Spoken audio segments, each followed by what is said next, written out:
जेव्हा प्रकल्प होतो त्या प्रकल्पाला स्थानिक नागरिकांचा पूर्णपणे विरोध आहे. असं असताना तो विरोध पोलिसी बळांचा वापर करून, प्रशासनाचा वापर करून मोडण्याचा प्रयत्न सरकार करत आहे. काही दिवसापूर्वी जे आंदोलन झालं त्या आंदोलनावर 36 आंदोलकांवर खोटे गुन्हे नोंद करून त्यांच्यावर कारवाई करण्यात आली. त्याचबरोबर जे आदल्या दिवशी 2 दिवसापूर्वी प्रकार झाल्यानंतर 2-3 दिवसानंतर गणेश गावकर आणि तिथल्या मुंडग्यातील स्थानिक ग्रामस्थांवर तक्रार दाखल करण्यात आली आणि ही पूर्णपणे राजकीय तक्रार होती. आणि त्या संदर्भात खरं तर सुप्रीम कोर्टाचे आदेश आहेत की कुठल्याही चौकशीशिवाय कोणाला अटक करू नये जातीवचक प्रकरणामध्ये. आणि त्याप्रमाणे पोलिसांनी खरं तर चौकशी केली पाहिजे.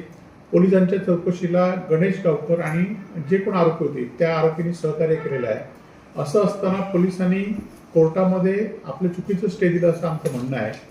आणि जर पोलिसांनी योग्य पद्धतीने तपास न करता जर अटक केली किंवा जर त्यावर कारवाई केली तर आम्ही गणेश गावकर आणि मुंडग्यातील स्थानिक ग्रामस्थांच्या बरोबर आम्ही शिवसेना म्हणून, सिंधुदुर्गवासी म्हणून आणि अणु प्रकल्प विरोधक म्हणून आम्ही ठामपणे त्यांच्या पाठीशी आहोत.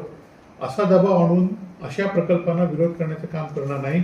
खरं तर पालकमंत्र्यांनी आदल्या दिवशी जाऊन सुद्धा त्या लोकांनी तिथे हजारोच्या संख्येने आंदोलन केलं म्हणून पालकमंत्र्यांचा राग आहे. आणि ते राग अशा पद्धतीने प्रशासनाला हाताशी धरून काढतायत. परंतु प्रशासनाने लक्षात घ्यावे, ज्या पद्धतीने देशात आणि राज्यात जो उद्रेक चालू आहे तो सुद्धा प्रशासन जर चुकीच्या पद्धतीने वाढत असेल तर सिंधुदुर्ग जिल्ह्यात होण्यास सुद्धा वेळ लागणार नाही. आणि त्यामुळे योग्य तपास न करता जर कारवाई केली तर आम्ही निश्चितपणे सिंधुदुर्ग जिल्ह्यात अणुऊर्जा प्रकल्प विरोधकांना घेऊन आंदोलन करू.